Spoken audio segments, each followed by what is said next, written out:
যদি মুস্তাফিজ দলে নেওয়া থেকে শুরু করে বিদায় পর্যন্ত পুরো ঘটনার প্রবাহ কি কোনো সুপরিকল্পিত গেম প্ল্যান বলে আপনার মনে হয়? আমার কাছে মনে হয় এটা আসলে ইন্ডিয়ার একটা গেম প্ল্যানিং বলতে হবে। ওই যে যেটা প্রথমে বললাম যে ভারতের কলকাতার স্পেসিফিকলি বিধানসভা ইলেকশন হচ্ছে গিয়ে এই মার্চ এপ্রিলে, আমি যদি আচ্ছা ভুল না আচ্ছা আচ্ছা করি। আচ্ছা। এবং আইপিএলটাও হবে মার্চ এপ্রিলে।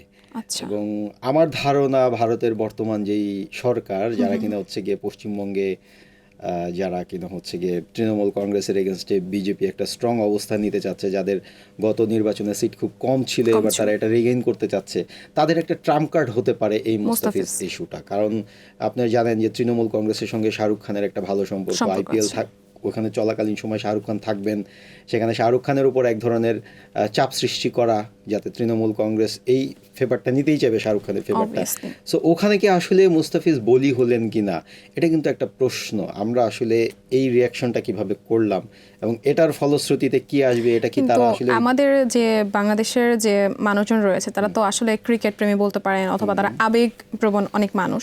তাদের একটাই প্রশ্ন, আমি যেটা সোশ্যাল মিডিয়াতে খুব ঘুরপাক খাচ্ছে যখন আমি দেখছিলাম, যে সবার একটাই প্রশ্ন যে কাটার মাস্টারকেই কেন তারা বলির পাঠা বানালো, কাটার মাস্টারকেই শুধুমাত্র কেন? এটা কি কোনো অ্যামাউন্টের কারণে, যে বিগ অ্যামাউন্টে বাংলাদেশের প্লেয়ারকে যেহেতু কেনা হলো, এইটার কারণে কি তারা ইস্যু ধরে এই রাজনীতিটা শুরু করলো কিনা? Not that. আসলে এই 9 কোটি 20 লাখ রুপি এটা আসলে আইপিএল এর আসপেক্টে কোনো টাকাই না। আচ্ছা আচ্ছা। যদি আপনি চিন্তা করেন, যেখানে এক একজন ওদের লোকাল প্লেয়াররাই হচ্ছে গিয়ে 15 কোটি রুপি পায়। 15 কোটি। হ্যাঁ, 20 কোটি রুপিতে হচ্ছে গিয়ে ওরা এবার প্লেয়ার কিনলো।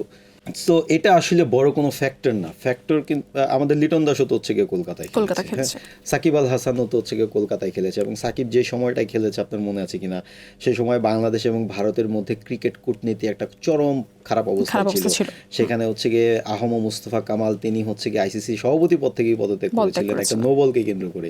এর পরের বছরই তো, যদি আমি ভুল না করি, সাকিবকে আইপিএলে নেওয়া হলো। সো এটা হচ্ছে গিয়ে আসলে এই এই মোস্তাফিজের ব্যাপারটা, এটা টোটালটাই একটা ডিফারেন্ট একটা ব্যাপার। এবং আমি ব্যক্তিগতভাবে বিশ্বাস করি এটা ভারত থেকেই তৈরি করা হয়েছে, এবং এটা খুব প্ল্যান করে তৈরি করা হয়েছে, এবং সেটার সঙ্গে ভারতের অভ্যন্তরীণ রাজনীতি জড়িত।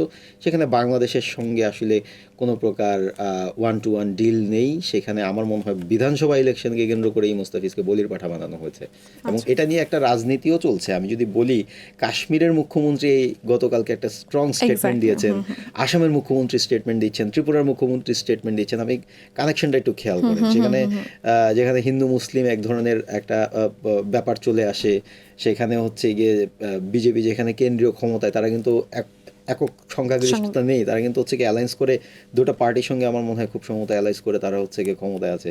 সো তৃণমূল কংগ্রেসের যে ভিতটাই ভিতটাকে তারা নাড়িয়ে দিতে চায়, এটার একটা বলি হতে পারে মুস্তাফিজ, আমার ধারণা।